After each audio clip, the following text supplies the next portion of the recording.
Theory of urban morphology में जो theory है कॉन्सेंट्रिक जोन थ्योरी के बारे में बात करेंगे।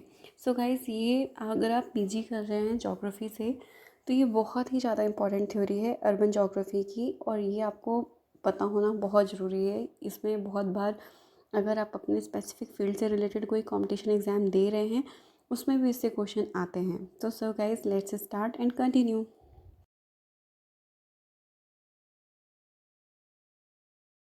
सो गाइस, जैसे कि अर्बन मॉर्फोलॉजी, ठीक है, तो हम देखते हैं कि अर्बन मॉर्फोलॉजी होता क्या है। अर्बन मॉर्फोलॉजी में हम ह्यूमन सेटलमेंट के बारे में स्टडी करते हैं, ठीक है। इसमें हम किसी भी एरिया के ओरिजिन, उसका डेवलपमेंट, उसका इकोनॉमिकल सोशल इफ़ेक्ट्स क्या है, उसका फंक्शनल एरिया क्या है, उसका स्ट्रक्चर क्या है, इसके बारे में स्टडीज़ करते हैं, ठीक है। वैसे तो हम यहाँ पे अर्बन की बात कर रहे हैं तो हम अर्बन स्ट्रक्चर की स्टडी करेंगे। साथ ही साथ किसी भी मेट्रोपॉलिटन एरिया, सिटी, टाउन और विलेज में कि जो स्पेशल स्ट्रक्चर रिफॉर्म्स होते हैं उसके लिए हम उसकी स्टडी करते हैं। सो गाइस, जैसे एज यू नो दैट कि आप अर्बन मॉर्फोलॉजी के बारे में आई होप कंप्लीट हो गया होगा जो भी आपके डाउट्स होंगे, ठीक है। अब हम देखते हैं नेक्स्ट की थ्योरी ऑफ अर्बन मॉर्फोलॉजी, ठीक है। अर्बन मॉर्फोलॉजी में जनरली 3 थ्योरी दी गई थी। फर्स्ट है कॉन्सेंट्रिक जोन थ्योरी, ये है E.W. बर्गेस ने 1927 में दी थी। दूसरी है सेक्टरल थ्योरी, ये होमर हेवॉट ने 1939 में। थर्ड है मल्टीपल न्यूक्लियर थ्योरी, ये C.D. हैरिस और E.L. उलेमान ने दी थी 1945 में। सो गाइस, ऑलमोस्ट ये तीनों थ्योरीज़ का जो कंटेंट है अप्रॉक्स इक्वल है, बस उनकी थोड़ा थोड़ा कॉन्सेप्ट चेंज है। तो ओवरऑल हम आज देखेंगे, जो स्टडी करेंगे वो कॉन्सेंट्रिक जोन थ्योरी के बारे में स्टडी करेंगे, ठीक है। सबसे पहले ये introduction of concentric zone theory. Concentric zone theory होती क्या है, ठीक है। कॉन्सेंट्रिक जोन थ्योरी दी किसने है, तो सबसे पहले दी है E.W. बर्गेस ने, ठीक है। 1925 एंड 29 पीरियड इसका माना जाता है। मॉडल बेस्ड है शिकागो सिटी अमेरिका के ऊपर। He is presented theory in his article the growth of the city 1925 and urban area 1929, ठीक है। जो उनके जो आर्टिकल है सिटी ऑफ द ग्रोथ 1925 और अर्बन एरिया 1929 में, इन दोनों आर्टिकल में उन्होंने इस थ्योरी के बारे में बताया था, ठीक है। बर्गेस की जो थ्योरी है ये 5 कॉन्सेंट्रिक जोन पे है, ठीक है। अब हम आगे देखते हैं, ये है कॉन्सेंट्रिक जोन थ्योरी का फिगर।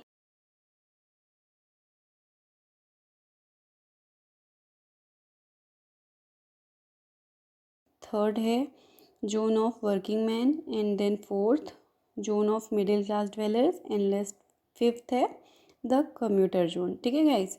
अब हम इसी के बारे में देखते हैं कि जोन 1 के क्या क्या फंक्शन एरिया हैं, 2 के क्या हैं, 3 के क्या हैं, 4 के क्या हैं और 5 के क्या हैं।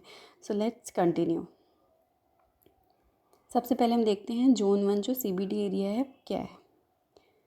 सो गाइस, CBD जो एरिया है ना, इसके अंदर क्या क्या आता है। सबसे पहले CBD में जो है वो मतलब कॉन्सेंट्रिक जोन की सबसे फर्स्ट रैंक होती है, ठीक है। उसके अंदर जो बीच का ये एरिया होता है, इसमें बड़ी बड़ी बिल्डिंग्स जनरली आपको देखने को मिलती हैं। यहाँ पे शॉप्स हो गए, थिएटर्स हो गए, होटल हो गए, ऑफिस हो गए, एक्सिक्यूटिव स्टेबलाइजमेंट होता है, ठीक है। साथ ही साथ यहाँ पे रिटेल बिजनेस, लाइट मैन्युफैक्चरिंग की भी फैसिलिटीज़ अवेलेबल होती है। शिकागो में इसे लूपपोल एरिया कहा गया है, ठीक है। और यहाँ पर मोस्टली आपको नॉन रेसिडेंशियल एरिया देखने को मिलेगा। बर्गेस ने इसको आइडेंटिफाई किया है 2 पार्ट्स में। पहला है the downtown retail district and second है होलसेल बिजनेस डिस्ट्रिक्ट, ठीक है। सो हम नेक्स्ट देखते हैं, सेकंड क्या है, जोन ऑफ ट्रांजिशन, ठीक है। जोन 2 है zone of transition. Zone of transition में क्या क्या आता है। जोन ऑफ ट्रांजिशन जो होता है वो CBD के अराउंडेड सराउंडेड एरिया जो होता है, उसके आसपास वाला जो एरिया होता है उसे हम जोन ऑफ ट्रांजिशन कहते हैं। It is a zone of residential डिक्रोनाइज्ड of older private house consulting of the largely subdivided dwelling units, ठीक है। सो गाइस, यहाँ पे नगर जो सिटी होती है ना, इसमें पुराने तरह के आपको घर देखने को मिलेंगे, एकदम पुरानी वाली डिज़ाइन से बने हुए, ठीक है। उसमें थोड़ा सा ये एरिया जो होता है वो पॉज्ड होने की वजह से यहाँ पे बहुत ज़्यादा आपको साफ़ सुथरा नहीं देखने को मिलेगा। बहुत ही कंजेस्टेड गलियाँ देखने को मिलेंगी। यहाँ पे जनरली लो इनकम के वाले लोग आपको दिखेंगे, ठीक है। प्लस यहाँ पे क्राइम रेट्स बहुत ज़्यादा होता है क्योंकि एकदम पॉश एरिया में आ जाता है, ठीक है। तो अब हम थर्ड देखते हैं। थर्ड क्या है, zone of working man house.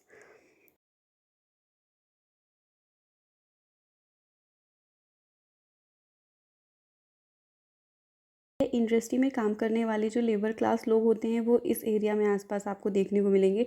ये लोग जनरली जोन ऑफ ट्रांजिशन में रहना पसंद नहीं करते हैं, इस वजह से ये सिटी के पास रहना पसंद करते हैं। इसलिए ये जोन ऑफ ट्रांजिशन से अलग जोन ऑफ वर्किंग मैन वाले एरिया में, मतलब थर्ड रिंग में रहते हैं। शिकागो में इस एरिया में आपको जनरली डबल स्टोरी देखने को मिलते थे, जिसमें ग्राउंड फ्लोर में लैंडलॉर्ड रह रहा है और फर्स्ट फ्लोर में टेनेंट। सो गाइस, हम नेक्स्ट देखते हैं जोन 4 जो है वो मिडिल क्लास डेवलपर की है, ठीक है। जोन 4 में जो है यहाँ पे बिजनेस स्टेबलाइज़र, ठीक है, और मैनेजर क्लर्क टाइप वाले लोग, मतलब मिडिल इनकम वाले लोग देखने को मिलेंगे। साथ ही साथ होटल भी यहाँ पे देखने को मिलते हैं। यहाँ पे बिल्डिंग्स कई कमरों की होती हैं।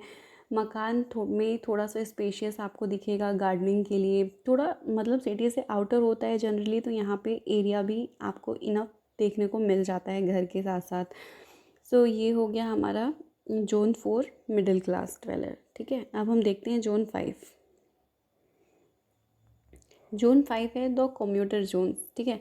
जोन 5 में क्या कहते हैं, ये जो एरिया होता है ये एकदम सिटी से बाहर की ओर होता है, इसीलिए हम इसे सब अर्बन एरिया या सैटेलाइट टाउन के साथ साथ एक्सेस करता है ये, ठीक है। जोग्राफर्स इसे बेडरूम टाउन कहते हैं क्योंकि ये सिटी से थोड़ा सा ज़्यादा दूर होता है, और जनरली ये लोग सीबीडी में वर्क करने आते हैं या जोन ऑफ ट्रांजिशन में वर्क करने के लिए आते हैं, फिर नाइट में यहाँ पे स्टे करने चाहते हैं, इसलिए इसे बेडरूम टाउन कहा गया है।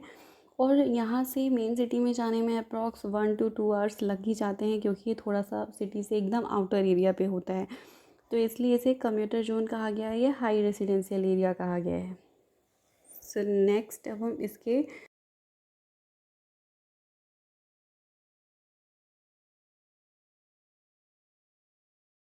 ये इसका फिगर है, ये जैसे मैंने अभी आपको बताया था जोन 1 जोन 2 वाला, ये फिगर है। शिकागो सिटी का भी फिगर इसमें दिया हुआ है, ठीक है। अब हम नेक्स्ट इसके मेरिट्स देखते हैं, कॉन्सेंट्रिक जोन थ्योरी के मेरिट्स क्या हैं।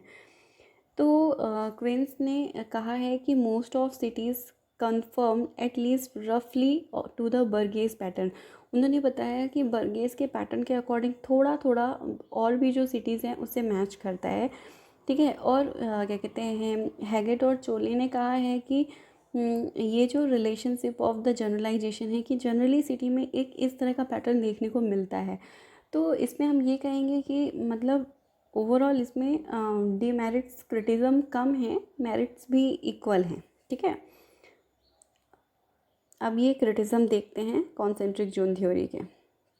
सो गाइस, जो डेवीज़ ने कहा है इसके बारे में, काफ़ी सारे पॉइंट्स को उन्होंने मेंशन किया है।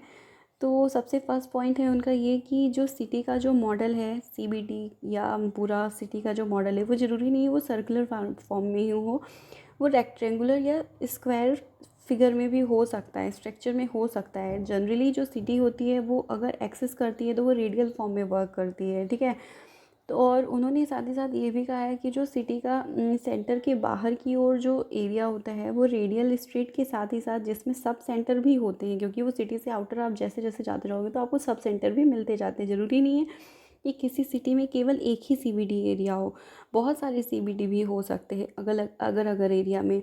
तो मेट्रोपॉलिटन सिटीज़ जनरली बहुत ही बड़ी होती हैं, तो वहाँ पे आपको डिफरेंट डिफरेंट एरिया में बहुत सारे सीबीडी एरिया आपको देखने को मिल सकते हैं, ठीक है। और उन्होंने ये भी बताया है कि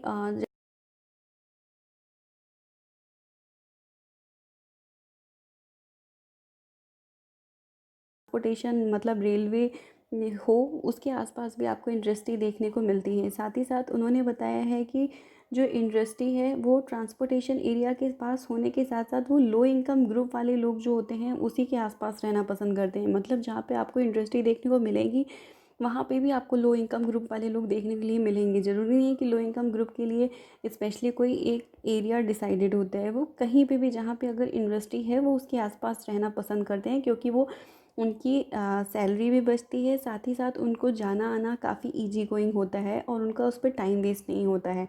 तो वो इसलिए जहाँ भी इंडस्ट्री होती है, जहाँ वो वर्क करते हैं या जहाँ पे भी उनका जो भी उनको रेगुलर वे पे इनकम के लिए रिसोर्सेज के लिए जाना पड़ता है, वो उसी के पास आसपास रहने लग जाते हैं।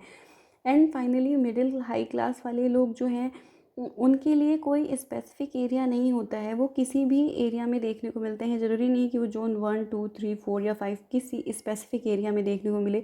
वो सिटी के कोई भी एरिया में ईज़िली रह सकते हैं, क्योंकि उनके साथ फाइनेंशियली इशू नहीं होता है। उनके लिए जगह मैटर करती है, तो उनका जहाँ पे भी वर्क होगा वो उसके आसपास अपने लिए सुटेबल स्पेस ढूंढ के रह सकते हैं। तो उसके लिए हम ये नहीं कहेंगे कि वो सिटी से बाहर ही जनरली रहना प्रेफर करते हैं कि सैटेलाइट टाउन में या सब अर्बन एरिया में। तो गाइज़ ओवरऑल ये कॉन्सेंट्रिक जोन थ्योरी के क्रिटिसिज्म थे। So guys I hope you like this video. So thank you so much guys. और अगर आपको इससे रिलेटेड कोई भी क्वेरीज़ हो तो आप प्लीज़ कमेंट बॉक्स में मुझे मेंशन करिएगा, मैं डेफिनेटली उसकी डाउट्स क्लियर करूँगी। So thank you so much guys. Please like my video and please subscribe my channel. So thank you so much.